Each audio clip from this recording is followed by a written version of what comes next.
আসসালামু আলাইকুম আল কারীমে স্বাগতম।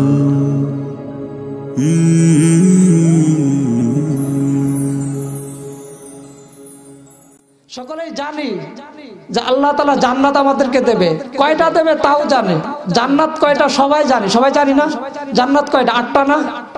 8টা জান্নাত। এই 8টা জান্নাত সম্পর্কে আমরা সবাই জানি। কুরআনেও আল্লাহ তাআলা বলে দিয়েছেন। সূরা কাহফে আল্লাহ তাআলা বলতেছেন, ইন্নাল্লাযীনা আমানু ওয়া আমিলুস সালিহাতি কানাত লাহুম জান্নাত।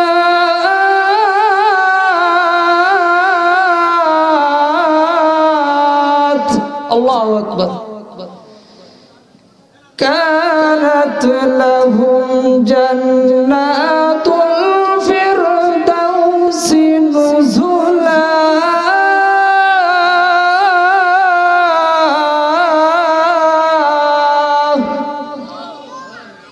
আল্লাহ রাব্বুল আলামিন বলতেছেন, ইন্নাল্লাযীনা আমানু, ওই সমস্ত লোক যারা ঈমান এনেছে, ওয়া আমিলুস সালিহাত, এবং নেক কাজ করছে, নেক আমল করছে। তা আমরা যারা এখানে আসছি, এখানে কি গুনাহ করতে আসছি? গান বাজনা শুনতে আসছি? আমরা গুনাহ করতে আসি না, গান বাজনা শুনতে। আমরা আসছি কি? নেক আমল করতে। এইখানে যত সময় বসে থাকবো আমাদের আমলনামায় নেকি লেখা হবে। বলেন না সুবহানাল্লাহ। যত সময় থাকবো, আমি যদি মনে করেন আপনি ইচ্ছা করেও শুনতেছেন না ওয়াজ, তারপরে আল্লাহ রাব্বুল আলামিন আপনার আমলনামায় সওয়াব দিবেন। তাদের জন্য আল্লাহ রাব্বুল আলামিন জান্নাতের ফেরদাউস রেখে দিয়েছেন। এরপর আরেকটা জান্নাতের কথা আল্লাহ রাব্বুল আলামিন পবিত্র কালামুল্লাহ শরীফের মধ্যে বলেছেন, দারুল কারার, অর্থাৎ ওইখানে জান্নাতের আরো কিছু একটা জান্নাত আছে, সেখানে জান্নাতের আরো কিছু লোক থাকবে। তারা কারা? সে কোরআনের ভাষায় আল্লাহ রাব্বুল আলামিন বলতেছেন, আল্লাযীনা আমানু আহাল্লু দারাল মাকামাতি মিন ফাদলিহি লা ইয়ামাসসুনা ফিহা নাসাবুন ওয়া লা ইয়ামাসসুনা ফিহা লুগুব।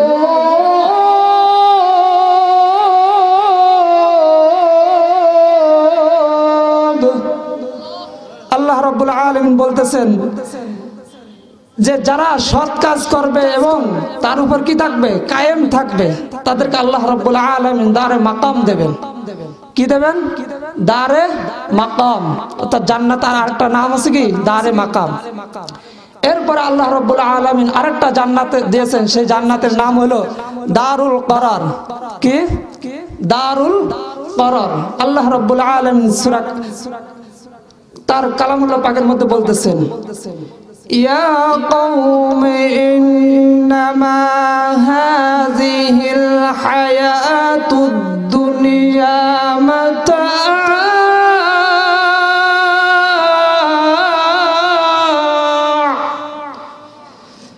মাতা'উ ওয়া ইন্নাল আখিরাতা হিয়া দারুল করার।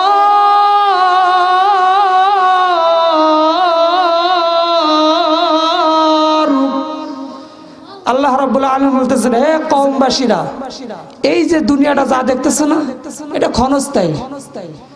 এটা ক্ষণস্থায়ী। এই ভোগ বিলাসিতা শেষ হয়ে যাবে। চিরস্থায়ী কোথা? দারুল করার। তো জান্নাতে এটা চিরস্থায়ী। তো সুতরাং এখানে থাকার কোনো জায়গা নাই। এজন্য যখন জান্নাতবাসী জান্নাত চলে যাবে, জাহান্নামবাসী যখন জাহান্নামে চলে যাবে, চলে যাওয়ার পরে জাহান্নামের ফেরেশতা তাদেরকে ডাক দেওয়া বলবে। সূরা মুলকের ভিতর আল্লাহ রাব্বুল আলামিন সেই জাহান্নামের ফেরেশতার ভাষাটা তুলে ধরছে। আল্লাহ রাব্বুল আলামিন বলতেছেন, সালাহুম খাযানাতুহা আলাম ইয়াতিকুম নাযীর।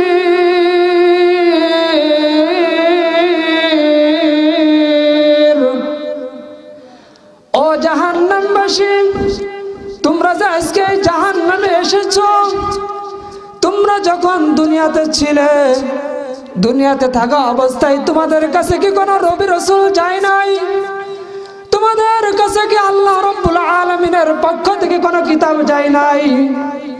তোমাদের কাছে কি আলেমরা যায় নাই? তোমাদের এলাকায় কি কোনো ওয়াজ মাহফিল হয় নাই? যেই ওয়াজ মাহফিলে এই জাহান্নামের কঠিন শাস্তির কথা কি তোমাদেরকে বলে নাই? তখন জাহান্নামবাসী ডাক দিয়ে বলবে, ক্বালু বালা ক্বাদ জাআনা নাযীর।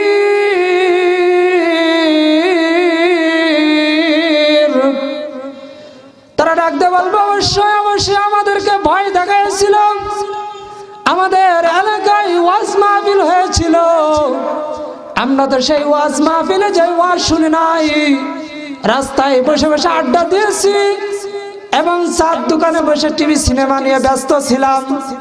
আমার ঘরের পাশেই ওয়াজ মাহফিল হয়েছিল, সেইখানে যাওয়ার সুযোগ পাই নাই, আমি গুনাহ নিয়ে ব্যস্ত ছিলাম, আমি গুনাহ নিয়ে ব্যস্ত ছিলাম। আকালু লাউ কুন্না নাসমাউ আও নাকিলু, যদি আমি সেই তাফসীর মাহফিলের ওইখানে যাইতাম এবং আলেমদের কথা শুনতাম, আও নাকিলু এবং ভালোভাবে অনুধাবন করতাম, তাহলে মিন আসহাবিস সাঈর, আজকে আমি এই জাহান্নামের অধিবাসী হইতাম না আমরা। তখন তারা আল্লাহ রাব্বুল আলামিনকে ডাক দিয়ে বলবেন, রব্বানা আবসারনা ওয়া সামি'না ফারজি'না না'মাল সালিহান ইন্না মুকিনুন। হে আমাদের প্রভু, আবসারনা, আমরা তো সচক্ষে দেখেছি জাহান্নামের কঠিন শাস্তি, জাহান্নামের আগুন সচক্ষে আমরা দেখে নিয়েছি, ওয়া সামি'না এবং শুনেছি, সুতরাং ফারজি'না, আপনি আবার আমাদেরকে দুনিয়াতে পাঠায় দেন, আমরা আবার দুনিয়াতে যাব, আও না'মাল সালিহান, সেখানে যে আমরা নেক আমল করব, নেক আমল করে আবার আমরা চলে আসবো এই হাসরের ময়দানে। এইখান থেকে আপনি আমাদেরকে সেই আবার মিজানের পাল্লায় আমাদের আমল নামা ওজন করে আপনি আমাদেরকে জান্নাতে দিয়ে দেবেন। তখন কি আল্লাহ রাব্বুল আলামিন আমাদেরকে সুযোগ দেবে? সুযোগ দেবে? কাল্লা, আর কোন সুযোগ নাই, শেষ, তোমার সুযোগ শেষ। তখন বলবে, এই জাহান্নামের ফেরেশতারা কোথায় আছো? খুজু ফাকুল্লু, ধরো একে, ভালো করে ধরে একে জাহান্নামে নিয়ে ফেলায়া দাও। এজন্য এই দুনিয়াতে থাকারও সময় নাই এবং আমাদের থাকার জন্য না দুনিয়াটা। কারণ যদি দুনিয়াটা যদি থাকার জন্য হইতো, তাহলে আল্লাহ রাব্বুল আলামিন পবিত্র কালামুল্লাহ শরীফের মধ্যে এই আয়াত নাযিল করতেন না। কুল্লু নাফসিন যায়িকাতুল মাউত।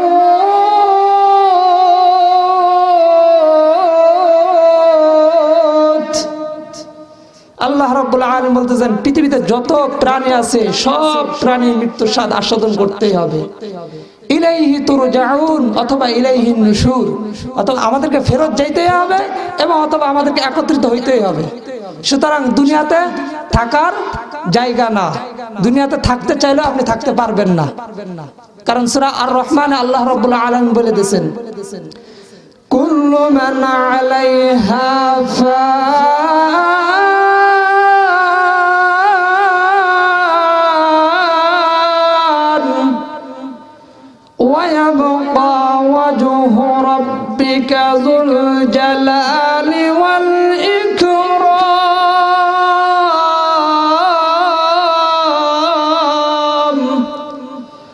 ও দুনিয়াবাসী, কুল্লু মান আলাইহা ফান, এই পৃথিবীতে যা কিছু আছে সব ধ্বংস হয়ে যাবে, সব নিঃশ্বাস হয়ে যাবে, কোনো কিছু থাকবে না।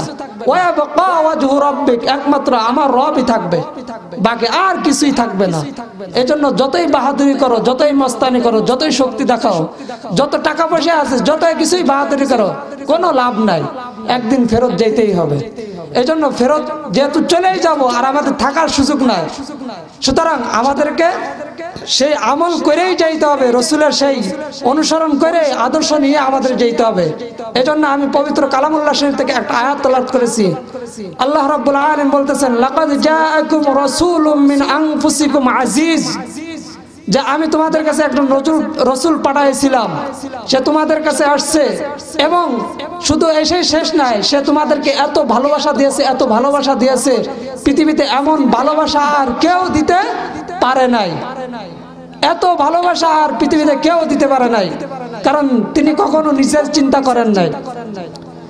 আল্লাহ রাসূল সাল্লাল্লাহু আলাইহি ওয়াসাল্লাম সারা জীবন তিনি কাটাই দিয়ে গেছেন, নিজের কোনো চিন্তা করেন নাই।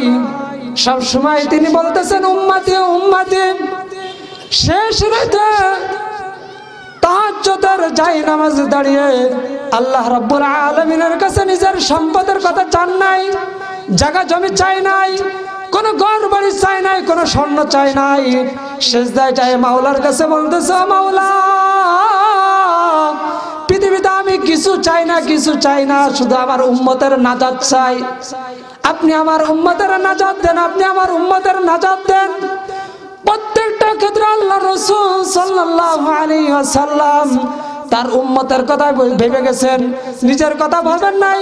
এইজন্য আল্লাহ রাব্বুল আলামিন বলতেছেন, হে উম্মতেরা, হে আমার বান্দারা, কুল ইন কুনতুম তুহিব্বুনাল্লাহ, তোমরা যদি আমাকে ভালোবাসতে চাও, ফাত্তাবিউনি, তাহলে তোমরা আমার রাসূলের অনুসরণ করো।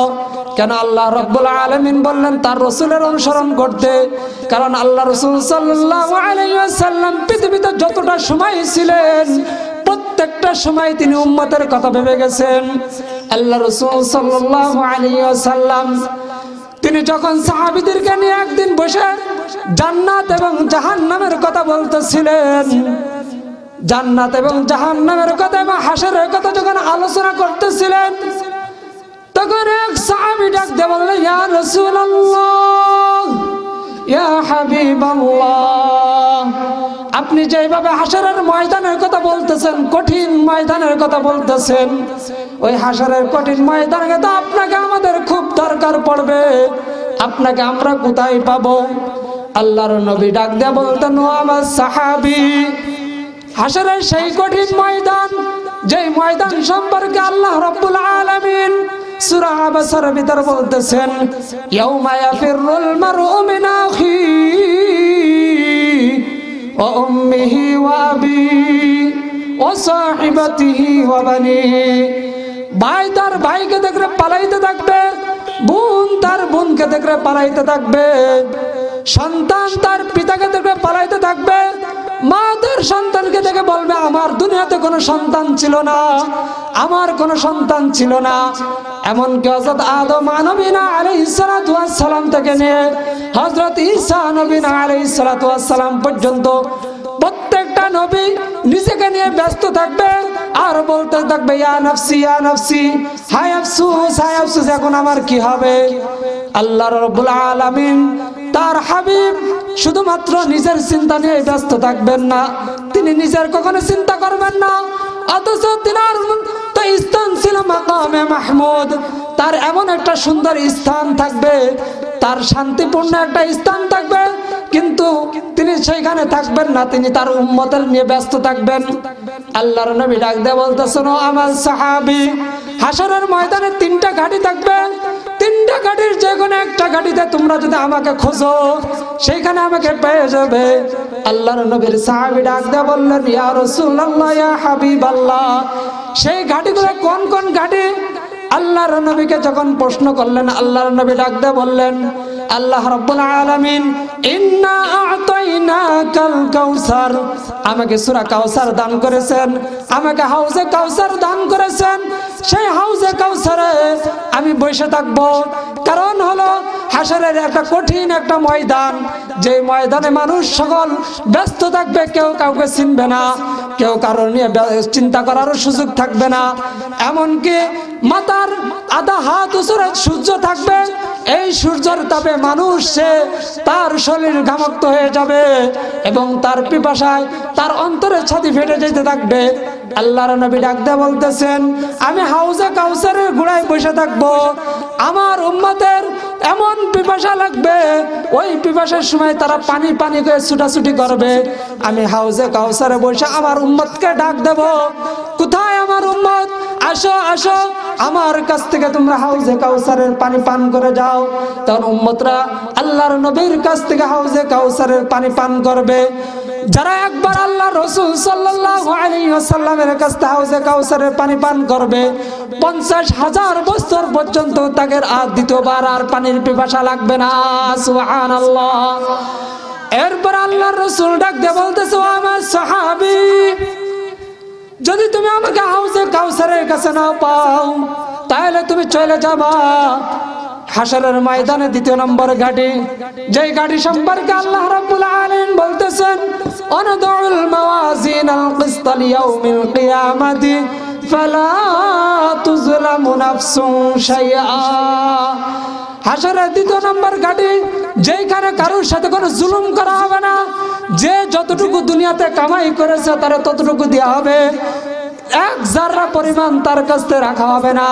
আল্লাহ রাব্বুল আলামিন বলতেছেন, ফালা তাজলিমু, কারোর সাথে অত্যাচার করা হবে না, জুলুম করা হবে না। দুনিয়াতে তুমি যা কামাই করেছো আল্লাহ রাব্বুল আলামিন সেই মিজানের পাল্লায় দাঁড়ায় সব দিয়ে দেবে। আল্লাহ রাসূল ডাক দিয়ে বলতেছে, যেখানে আমলনামা মাপা হবে আমি সেইখানে দাঁড়ায় থাকবো, দাঁড়ায় দাঁড়ায় দেখবো আমার কোন উম্মতের আমলনামায় ঘাটতি হয়ে গেছে, তার আমলনামার পাল্লা নিচে হয়ে গেছে আর গুনার পাল্লা উঁচু হয়ে গেছে। আমি ওইখানে দাঁড়ায় দাঁড়ায় দেখবো, আমি দেখবো আমার যে উম্মতের আমলনামা হালকা হয়ে গেছে, আমি রব্বে কারীমের কাছে দোয়া করব, ডাক দিয়ে বলবো, আমার প্রভু আমার এই উম্মতের আমলনামা হালকা হয়ে গেছে, আপনি অতি তাড়াতাড়ি আপনি তার আমলনামাকে আপনি ভারী করে দেন, ভারী করে তার জান্নাতের ব্যবস্থা করে দেন। সুবহানাল্লাহ।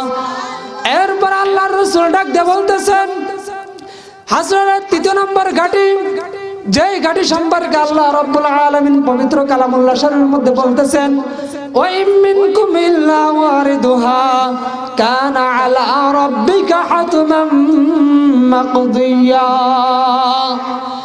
হাশরের শেষ ঘাটি, যেই ঘাটি পাড়ি না দিলে কেউ জান্নাতে পৌঁছাইতে পারবে না। আল্লাহর রাসূল হাদিস শরীফের মধ্যে বলতেছেন, 1000-এর ভিতর 999 জন জাহান্নামে পড়ে যাবে, একজন মাত্র মানুষ এই ফুল সিরাতের পুল পাড়ি দিয়ে সেই জান্নাতে চলে যাবে। Hey there. Subscribe to my channel. And also press this bell icon, so you never miss any new updates, cause whenever we upload new video you will get a notification on your phone.